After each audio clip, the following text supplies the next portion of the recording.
Hello everyone. And that's a quick recap of the movie, The Specialist. The ending of this film will surprise you a lot. Enjoy your viewing. Two explosives experts mined a bridge. They were tasked by the CIA to eliminate a Colombian drug dealer. Everything was going according to plan. However, Ray noticed that the criminal's daughter was in the car with him. There's a child, there's drug trafficking. Ray, the child, was just unlucky. Cancel the operation now. Throw away the detonator. Less than a minute remained before the explosion. Ray hoped to have time to remove the explosives, but it was too late. He glanced at the girl. And at that moment the explosion occurred. Ray himself fell from a great height into the water. The car fell in two. The man quickly climbed to the shore. There Noah was already waiting for him with a gun. "I taught you everything and you dared to contradict me." Noah beat up his partner and was about to leave.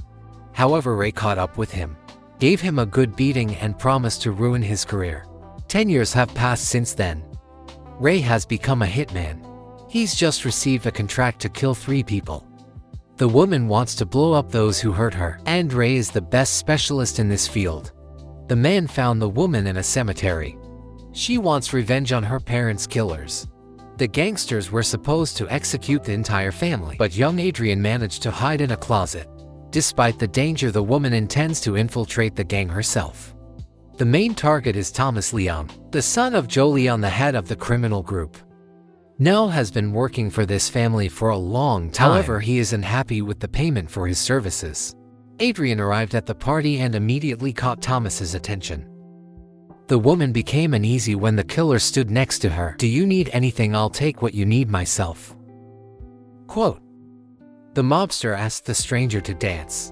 He has a crush on the beauty. So far, everything is going according to plan. In the morning, Ray boarded the bus and noticed a group of thugs harassing passengers. Ray gave up his seat to a pregnant woman, but one of those slumped in this seat is taken. "You let go, get your hands off me. I don't understand pain from here." Our hero won't tolerate such rudeness, so he began to brutally assault them. The few advantages and the knives didn't help. The last stowaway flew out the window. "Now you can sit down." Thomas began to cultivate Adrian. That very night, the mafia boss plans to drag her into bed. Charlie entered the establishment. He was also involved in the execution of her parents. The bandits began beating up some poor guy. The woman hurried out of the restaurant. Ray was already following her on the street. Thomas showed Adrian his medal. He ordered her not to leave his side and ordered her to get into the car. The woman is forced to endure his caresses and kisses, but it's worth it just to see the bastard die before her eyes. The bandit realized the big guy was following them, so he got out of the car and asked him what he wanted. Quote, "You like my or maybe me?" Quote, "Come." "No, you don't." Thomas threatened to cut out Ray's eye if he kept staring. Adrian had gotten pretty drunk today. That was the only way she could tolerate the mobster's advances. At home, the woman nervously lit a cigarette and burst into tears. Ray called her. He was taking the job. The hitman first tracked down Charlie. He had just visited the club's manager, who apparently was stealing from the organization. While they were talking, Ray planted explosives on the door and intercepted the girl, who was heading that way. By that time, Charlie had checked the ledger. September was over. Goodbye, Jay. Charlie grabbed the door handle and instantly passed away, his severed head falling into the aquarium. Nope determined that the man in charge was a top-notch specialist, a true professional. The former CIA agent is responsible for security in the organization and intends to identify the bomber. Joe promised the police wouldn't interfere with the mercenaries' investigation. Ray is secretly living at the port. He never leaves his lair. A courier delivers all his supplies. The system constantly scans the building to detect intruders. Adrian would like to meet the hitman and thank him for eliminating the first killer. "You're a beautiful woman, but I don't date clients." The mobster has the Miami police chief in his pocket.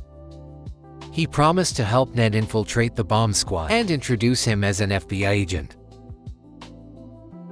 "Nope, I'm hungry." The first thing Nope did was head to his team. They were unhappy about being forced to obey some unknown guy. Nope decided to have a little fun and quickly assembled a small bomb inside a pen. In 20 seconds the station will explode. No one wants to defuse this bomb. The policeman himself and declared he couldn't do it. But all it would have taken was a simple click of the pen. That's how No showed he had the biggest balls here, so they would have to obey him. Thomas delivered his mistress to his luxurious mansion on the island. The mobster fell head over heels for the beauty. She, however, was thinking about her second target. This target's name was Bill. The gangster was afraid he might be the bomber's next victim, so he was keeping an eye out for a mine or a tripwire. And he was right. The mustachioed man actually did find a bomb on his car. Having defused it, Bill didn't even think about relaxing. He ordered the valet to move the car to make sure it was safe. But Reed had thought of everything long ago. He planted another bomb inside the parking terminal. Bill activated it himself, and 10 seconds later, flew to the other end of the parking lot in his wheelchair. No arrived on the scene with the police. He immediately guessed that this was the work of his former partner. He also had suspicions about Adrian. He slapped the woman and it turned out he was the one who ordered the blonde to infiltrate the gang. Her job was to lure Ray out. That's why she keeps offering to meet the hitman. Nat still holds a grudge against his partner and intends to take revenge. Adrian had to go along with it because otherwise she wouldn't be able to take revenge on her parents' killers. Thomas suspects the mercenary is playing a double game. Too bad his father trusts him implicitly. Meanwhile, Ray had manufactured another bomb. The explosives were planted in a saucer and cup. The detonator was inside a tennis racket. Ray switched the dishes and activated the bomb. But at the last moment he noticed Adrian enter the room after Thomas. Just before the explosion, she confessed to the bandit who she really was. Ned again failed to prevent a murder. Well done, Ray. Joe promised Ned he'd pay for failing to protect Thomas.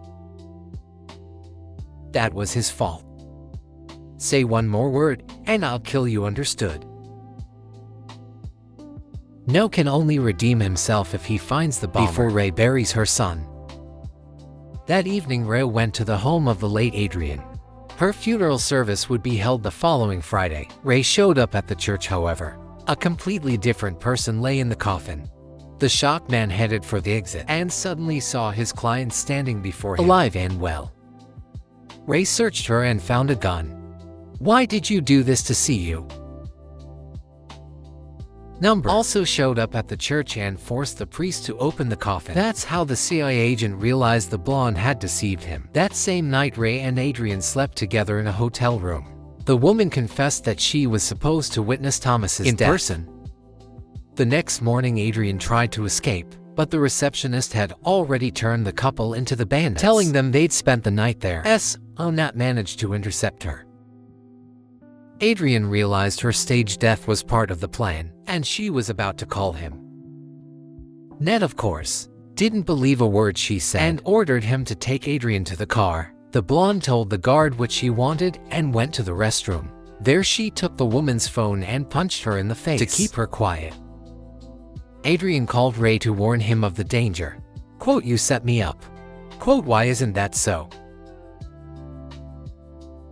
Ray prepared to greet the guests. The bandits entered the room and began searching it. It seemed to be empty, however. Nat was lurking around the corner just in case, and for good reason. The criminal replaced the phone receiver, and at that very second, an explosion occurred. A series of explosions occurred, resulting in the entire room collapsing into the sea. Only Nat and one of his assistants survived. Samurai escaped through the kitchen. Several bandits were waiting for him there, but Profil. He boiled one of them and threw a knife at another.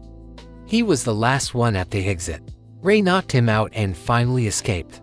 Ned brought an accomplice, his son's killer, to Joe. The woman told the mobster that Thomas killed her parents. However, all decisions in the organization are made personally by Joe. It was he who ordered the family's execution. Ned continues to use Adrian to lure Ray out. After some persuasion, the killer agreed to meet again. Fortunately, Adrian made it clear it was a trap.